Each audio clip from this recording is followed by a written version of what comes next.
Hey, it's me, MLB. Here is That Side Character, Chapter 36, and this one is titled, A Ride with Kenma.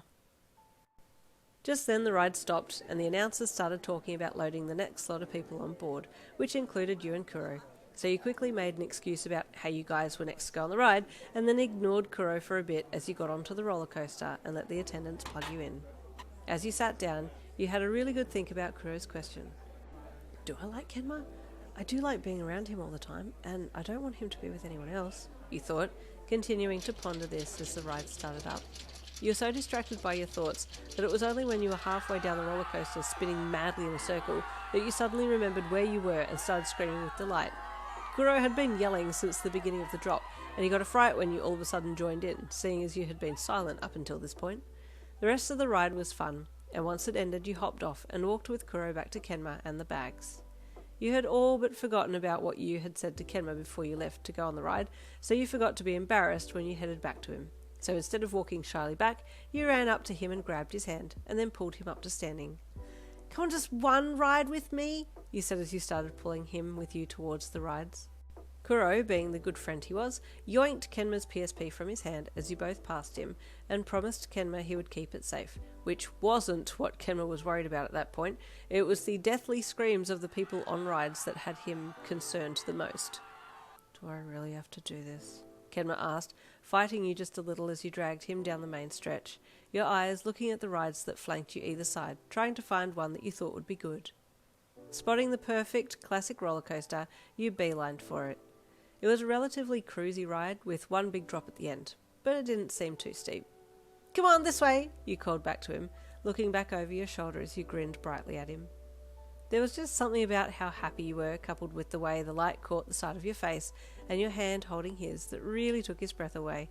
And for a few seconds everything slowed down and he just marvelled at how beautiful you were. "She's so pretty," he thought. "I do really like her."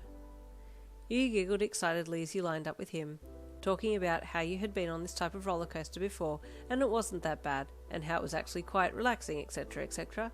But while you were downplaying the scariness of the ride, in the background all Kenma could hear were the terrified occupants of the coaster screaming as they were hurled off the edge of the drop and thrown full tilt down the tracks for a good 30 metres before they were pulled up and shot along a straight part of the ride. "I don't want to have to go on, but if Yin wants to, then..."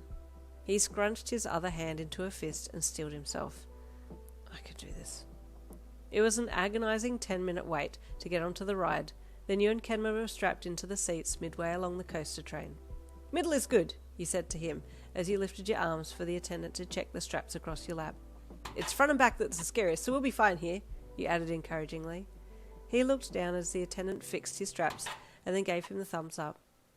"You're all good to go, lad," the man said with a smile. Kenma nodded and looked back down. If I just close my eyes, then I can't have anything to see and be scared of," he thought, jamming his eyes shut. You looked across and saw his eyes had closed already and felt sorry for him. "Hey," you reached across and held his hand. "Pretend we're in Monster Hunter and we're on the back of a giant snake, and yeah, it's a giant snake, and we're on a mission." Just then the roller coaster started up and your attention was divided. "Okay, we're on the mission now, here we go." Kenma channeled his best images of being on a giant snake, and surprisingly it helped. He kept his eyes closed, but he could still feel the snake moving underneath him. He could feel it building speed, and he imagined it was getting closer to the bank of a steep stream, ready to slide down into the water. Through the anticipatory shrieks of those around him, he heard your voice clearly. "Level 10 up ahead! We just need to defeat the final boss!" Kenma gripped the handrails and braced as the snake slowed down and climbed up the side of the bank, then readied itself for the drop, and he tensed for it. As the snake curved up and over the top of the bank, it sped up, and all of a sudden it was barrelling down the other side, but Kenma was ready for it. You were screeching with delight while he just held on for dear life, his mind creating the images for him. He wasn't ready to admit it, but imagining that he was on a giant snake definitely helped him to get through the ride, and you know what? Another thing that he didn't want to admit was that he kinda enjoyed it. The ride was over fairly quickly, and although it wasn't as harrowing as what he had first imagined it would be, he just wanted to get off. You were quietly impressed that he hadn't even made a sound during the whole ride. Okay, he had his eyes shut the whole time, but still, you'd been expecting that he would have yelled out at some point. You handled that like a pro, you praised him as you left the stands. What'd you think? I don't want to go on any more rides, he stated, and you chuckled. Okay, I won't make you go on any more.